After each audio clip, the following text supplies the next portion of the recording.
Shalom Bapak Ibu Saudara terkasih. Bagaimana kabar hari ini?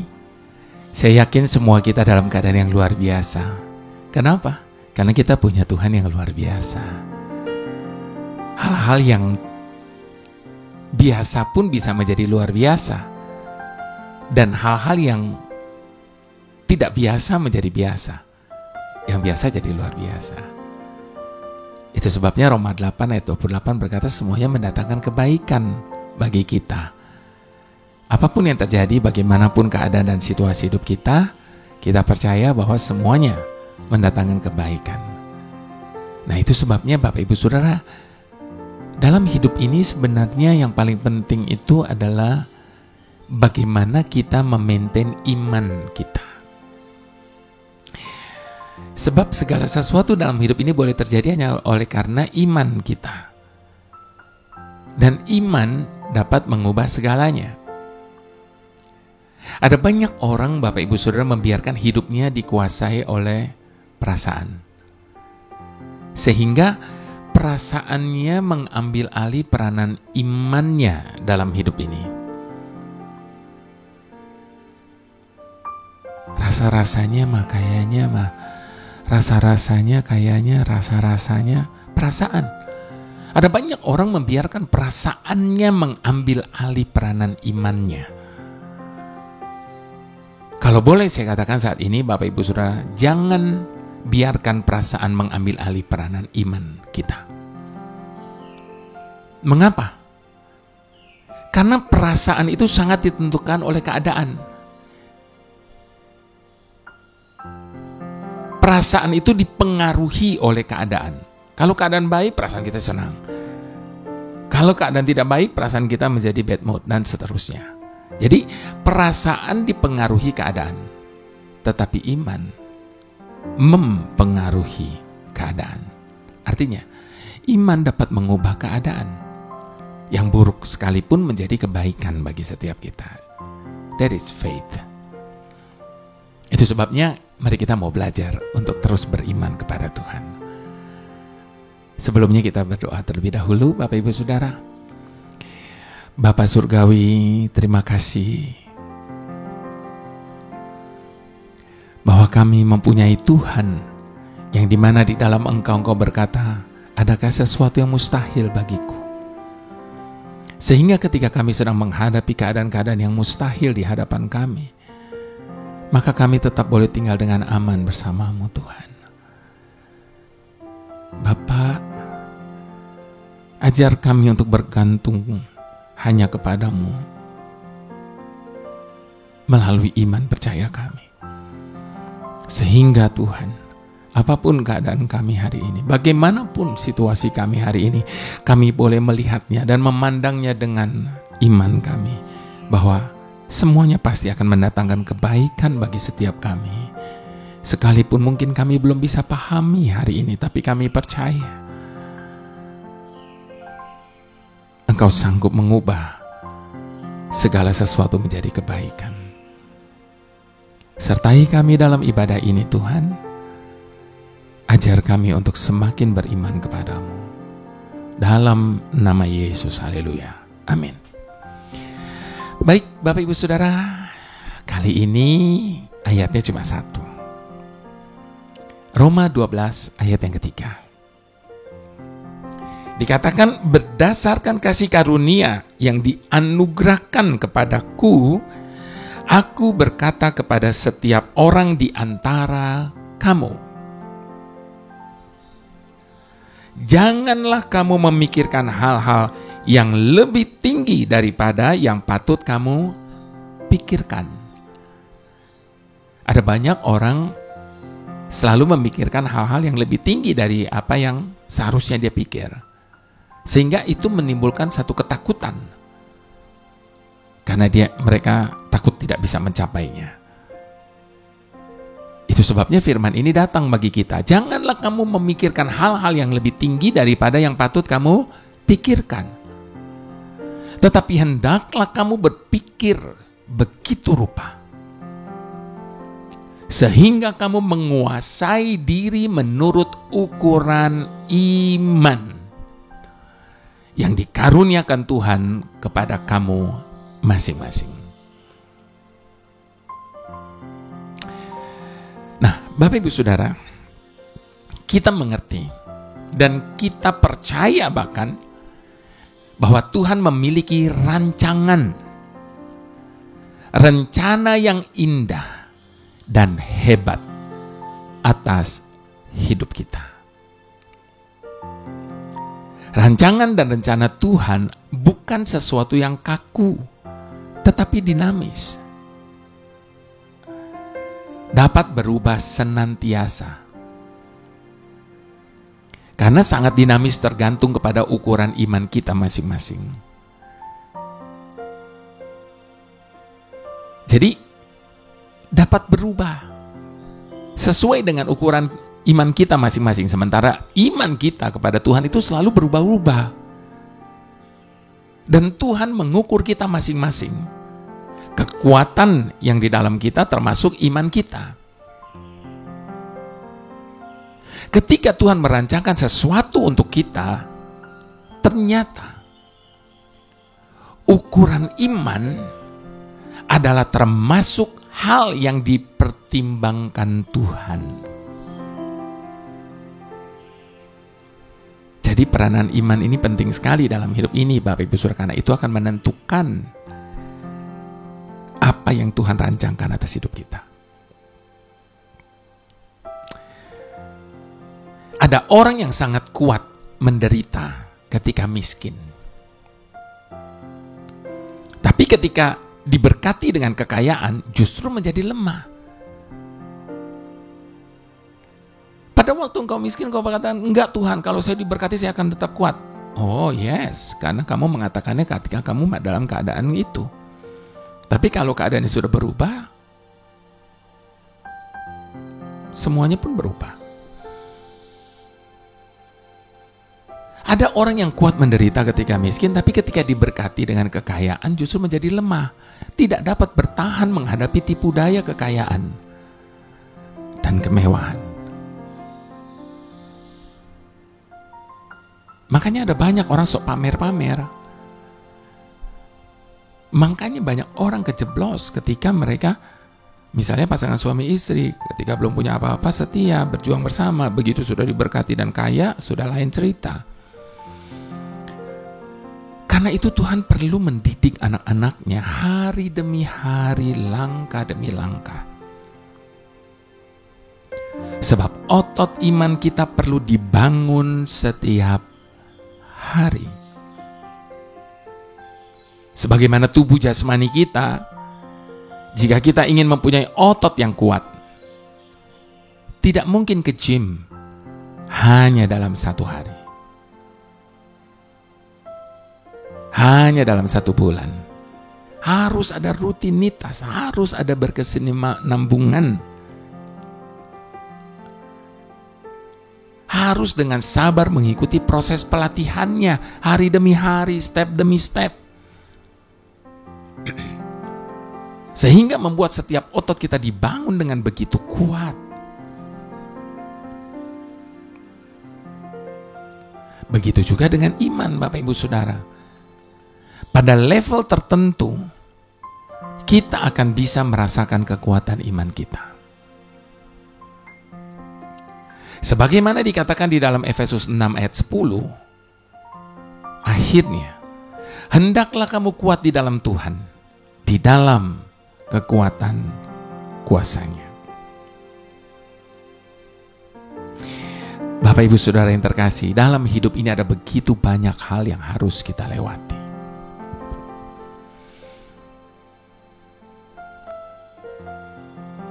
Kadang Tuhan izinkan kerikil-kerikil tajam dan bebatuan seringkali menghadang laju perjalanan hidup kita. Namun ada satu hal yang dapat kita yakini, yaitu kita sedang mendapatkan kesempatan untuk membuktikan bahwa firman Tuhan itu benar. Bahkan dalam keadaan terburuk sekalipun, iman memang perlu dibuktikan. Sebab iman kita bukanlah iman yang buta, di mana kita cuma tahu beribadah seminggu sekali dan kita merasa itu sudah cukup. Bahkan iman bukan hanya percaya bahwa Yesus datang dari surga ke dunia untuk menebus dosa manusia. Tetapi iman Kristen yang sejati adalah tentang ketaatan dalam melakukan kehendak Bapa.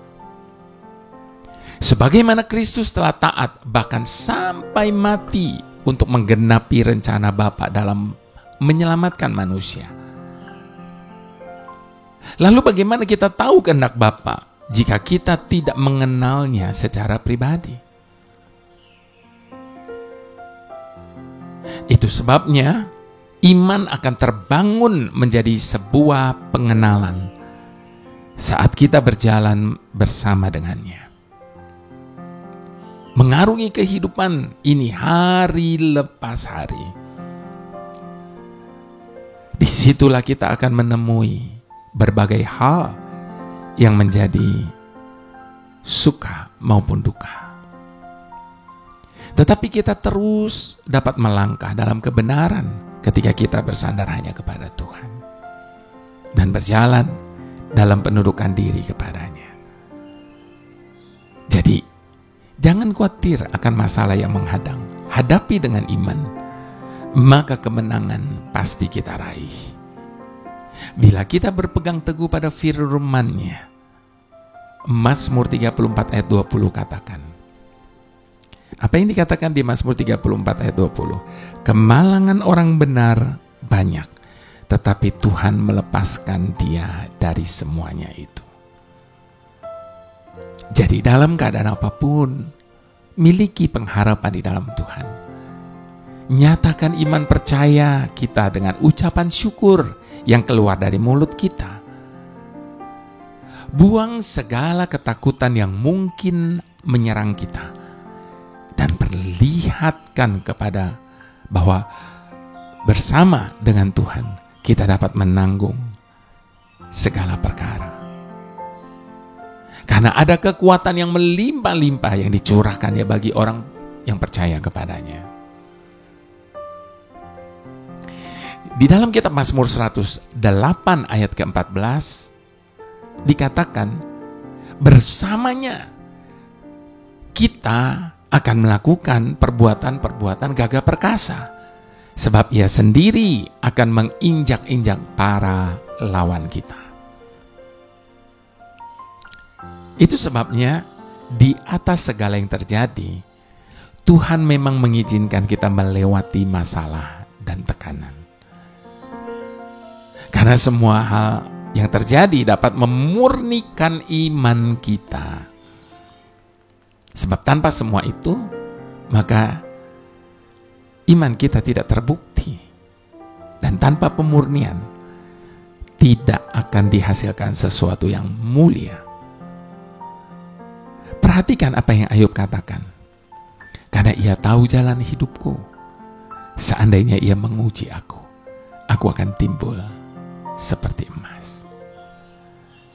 Kita bisa membacanya di dalam Ayub 23 ayat 10. Siapa yang menguji? Tuhan. Mengapa ia menguji? Karena ia mau kita keluar sebagai emas yang murni, yang pada akhirnya akan memperoleh pujian dan kemuliaan pada saat bertemu dengannya. Bila Kau Tuhan telah berjanji, tiada satu pun Kau ingkari. Dengan imanku takkan berhenti mengharapkan jawabanmu, karena Kau berkuasa mendatangkan hujan walau yang kulihat hanyalah setapak awan. Bukan selalu percaya ada waktunya Kau datang membawa pertolongan, karena Kau berkuasa mendatangkan hujan. Walau yang kulihat hanyalah setapak awan, bukan selalu percaya ada waktunya Kau datang membawa pertolongan. Itu sebabnya ingatlah, kalau Tuhan berjanji, Dia tidak akan pernah mengingkari, karena Dia bukanlah manusia sehingga Dia tidak menepati apa yang Dia janjikan. Sehingga janji-janjinya itu akan membuat iman kita menjadi semakin kuat. Ketika kita mempercayai setiap janji-janjinya, maka itu akan menjadi iman bagi kita. Kalaupun hari ini kita coba melihat seakan-akan semuanya belum terbuka dengan lebar, tapi percayalah, itu pasti akan terjadi. Sebab di dalam Tuhan selalu ada jalan, di dalam Tuhan selalu ada pengharapan, di dalam Tuhan selalu ada jawaban. Kalaupun saat ini hanya ada setapak awan, percayalah, Dia mampu mendatangkan hujan bagi setiap kita. Mari sekali lagi sama-sama katakan, bila Kau Tuhan telah berjanji, tiada satu pun Kau ingkari. Dengan imanku takkan berhenti mengharapkan jawabanmu, karena Kau berkuasa mendatangkan hujan. Walau yang kulihat hanyalah setapak awan, bukan selalu percaya ada waktunya Kau datang membawa pertolongan, karena Kau berkuasa mendatangkan hujan. Walau yang kulihat hanyalah setapak awan, bukan selalu percaya ada waktunya Kau datang membawa pertolongan. Kau datang membawa pertolongan. Kau datang membawa pertolongan.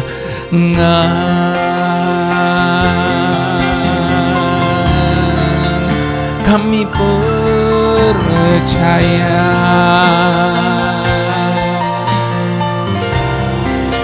kami percaya pertolongan-Mu Tuhan tak akan terlambat. Kami percaya, kami percaya.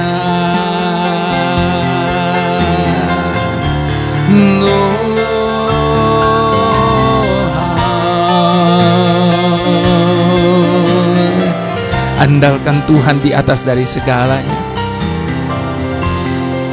Kalaupun saat ini Tuhan sedang mengizinkan banyak hal terjadi dalam hidup kita, percayalah itu untuk menempa iman percaya kita, sehingga iman kita menjadi semakin kuat. Sekalipun harus diterpa badai, sekalipun harus digoncangkan dengan segala keadaan apapun, Iman kita tidak akan pernah goyah kepada Tuhan, bahwa Dialah satu-satunya sumber segala yang kita butuhkan. Dialah satu-satunya sumber pertolongan bagi setiap kita. Haleluya, haleluya, haleluya, haleluya. Bapa yang kami butuhkan, sumber segala anugerah, sungguh merupakan satu-satunya alasan mengapa kami ada hari ini. Sungguh merupakan satu-satunya alasan kalau kami masih hidup hari ini. Semua hanya karena kuasa-Mu Tuhan. Semua hanya karena kasih setia-Mu. Semua ini harus kami akui di hadapan-Mu saat ini. Sebab Engkau tahu betapa ringkihnya kekuatan kami. Engkau tahu betapa lemahnya kami menghadapi godaan dan cobaan hidup ini. Namun demikian Engkau memenuhi hidup kami dengan berbagai hal, di mana setiap kali kami menyadarinya, maka hati kami limpah dengan syukur kepadamu, Bapa. Itu sebabnya kami bergantung hanya pada kekuatan-Mu, sebab kekuatan kami jauh daripada cukup untuk menghadapi segala yang ada di hadapan kami saat ini. Saat kami menghadapi rintangan dan halangan, hanya karena kuasa-Mu dan bukan kekuatan yang ada pada kami, membuat kami dapat hidup tanpa rasa takut. Sebab kemenangan yang Kau berikan telah menggantikan semua kegagalan kami di masa lalu. Saat ini kami bersyukur kepadamu Bapa, atas setiap tuntunan yang Engkau berikan. Itu sebabnya inilah komitmen kami. Kami mau selalu mengikuti kemanapun Engkau memimpin kami. Terlebih di saat kami merasa tangan-Mu yang kuat ada pada pundak kami. Terima kasih Bapa, karena di dalam-Mu kami menemukan perkataan-Mu, hikmat-Mu, dan tuntunan-Mu yang sempurna. Terima kasih Bapa, terima kasih. Mari Bapak Ibu Saudara yang terkasih, kita mau angkat kedua tangan kita di hadapan Tuhan. Terima kasih Bapa untuk penyertaan dan berkat yang berlimpah atas hidup setiap kami. Sebab kami percaya berkat itu hanya datang daripada Allah Bapa di dalam Putra-Mu yang tunggal, Tuhan Yesus Kristus, dan di dalam persekutuan dengan Roh Kudus yang adalah penghibur penolong yang setia dalam kehidupan setiap kita, yang senantiasa menjaga keluar masuk kita dengan senantiasa sampai Dia datang kembali menjemput kita. Mari semua kita yang diberkati sama-sama kita katakan amin.